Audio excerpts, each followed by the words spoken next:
परमेश्वर के दैनिक वचन। चाहे तुम अमेरिकी हो, ब्रिटिश या फिर किसी अन्य देश के, तुम्हें अपनी राष्ट्रीयता की सीमाओं से बाहर कदम रखना चाहिए, अपनी अस्मिता के पार जाना चाहिए और परमेश्वर के कार्य को एक सृजित प्राणी के दृष्टिकोण से देखना चाहिए।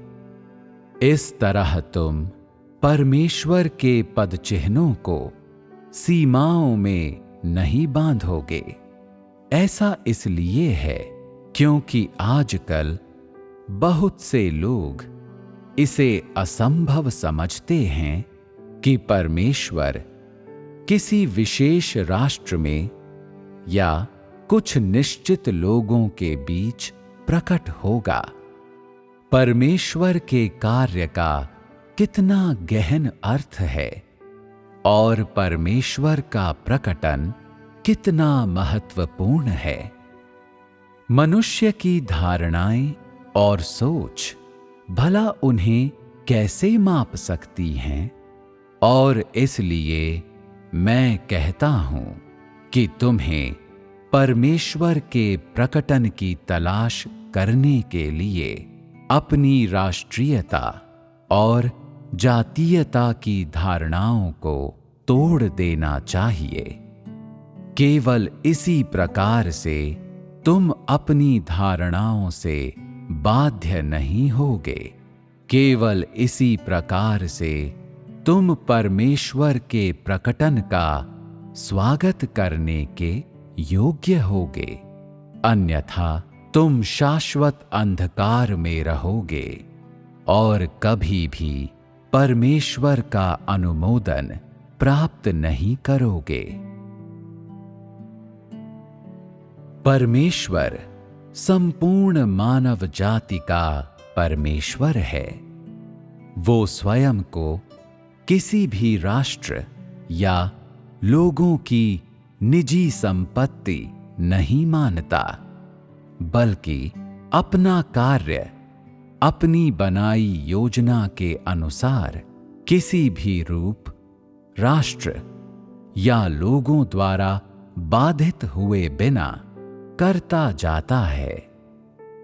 शायद तुमने इस रूप की कभी कल्पना नहीं की है, या शायद इस रूप के प्रति तुम्हारा दृष्टिकोण इनकार करने वाला है, या शायद वो देश जहां परमेश्वर स्वयं को प्रकट करता है और वे लोग जिनके बीच वो स्वयं को प्रकट करता है, ऐसे हैं जिनके साथ सभी के द्वारा भेदभाव किया जाता है और वे पृथ्वी पर सर्वाधिक पिछड़े हुए हैं।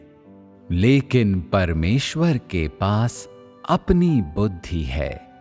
उसने अपने महान सामर्थ्य के साथ और अपने सत्य और स्वभाव के माध्यम से सचमुच ऐसे लोगों के समूह को प्राप्त कर लिया है जो उसके साथ एक मन वाले हैं और जिन्हें वो पूर्ण बनाना चाहता है।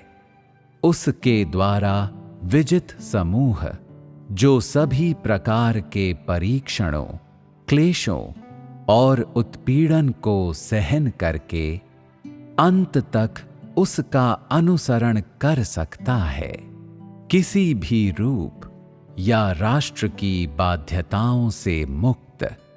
परमेश्वर के प्रकटन का लक्ष्य उसे अपनी योजना के अनुसार कार्य पूरा करने में सक्षम बनाना है। ये वैसा ही है जैसे जब परमेश्वर यहूदिया में देह बना, तब उसका लक्ष्य समस्त मानव जाति के छुटकारे के लिए सलीब पर चढ़ने का कार्य पूरा करना था।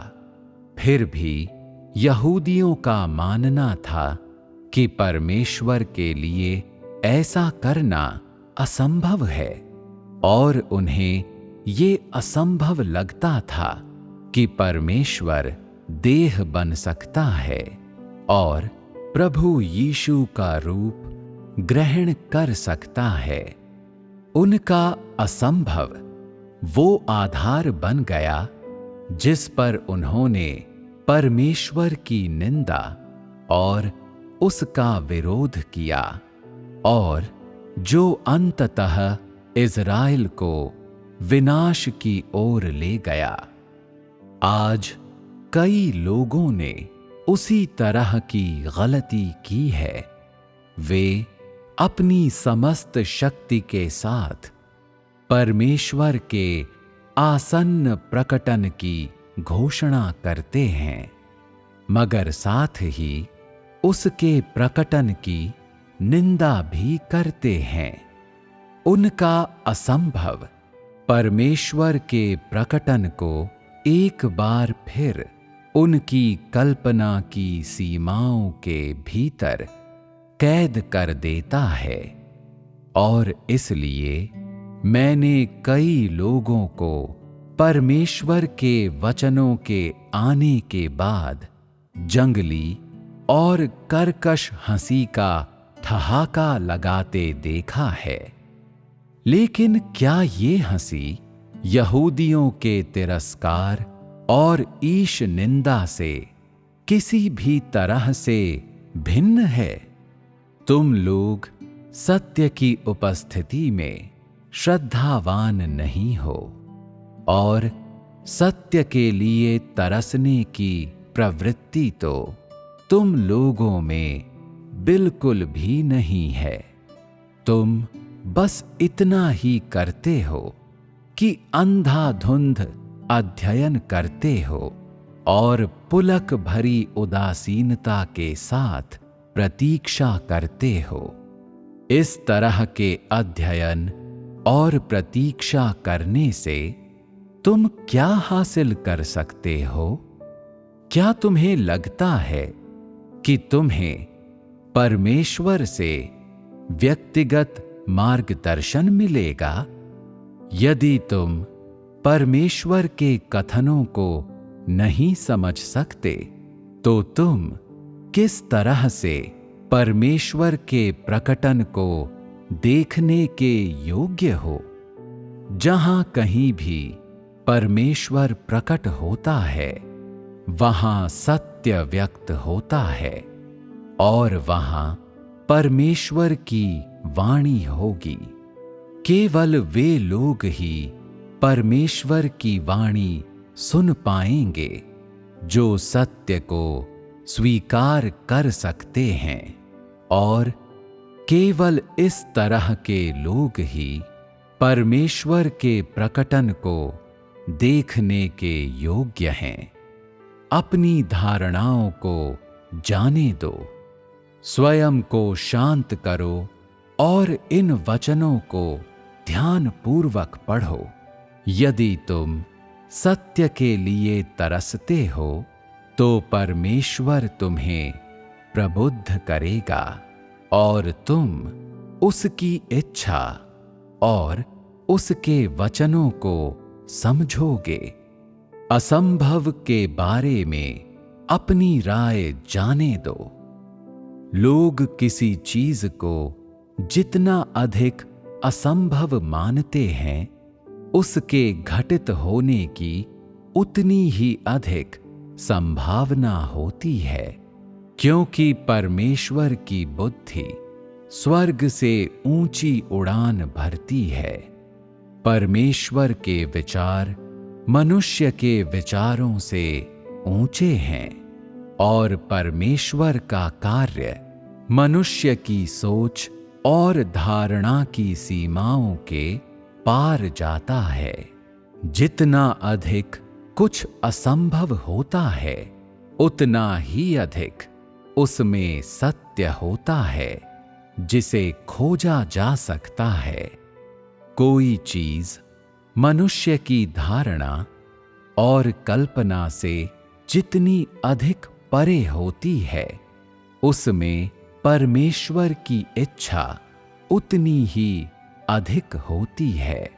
ऐसा इसलिए है क्योंकि भले ही वो स्वयं को कहीं भी प्रकट करे, परमेश्वर फिर भी परमेश्वर है और उसका सार उसके प्रकटन के स्थान या तरीके के आधार पर कभी नहीं बदलेगा। परमेश्वर के पद चिन्ह चाहे कहीं भी हो, उसका स्वभाव वैसा ही बना रहता है, और चाहे परमेश्वर के पद चिन्ह कहीं भी हो, वो समस्त मनुष्य जाति का परमेश्वर है। ठीक वैसे ही जैसे कि प्रभु यीशु न केवल इज़राइलियों का परमेश्वर है, बल्कि वो एशिया, यूरोप और अमेरिका के सभी लोगों का और इससे भी अधिक समस्त ब्रह्मांड का एकमात्र परमेश्वर है। तो आओ हम परमेश्वर की इच्छा खोजें और उसके कथनों में उसके प्रकटन की खोज करें और उसके पद चिन्हों के साथ तालमेल रखें। परमेश्वर सत्य, मार्ग और जीवन है। उसके वचन और उसका प्रकटन साथ साथ विद्यमान हैं और उसका स्वभाव और पद चिन्ह मनुष्य जाति के लिए हर समय खुले हैं। प्यारे भाइयों और बहनों, मुझे आशा है कि तुम लोग इन वचनों में परमेश्वर का प्रकटन देख सकते हो।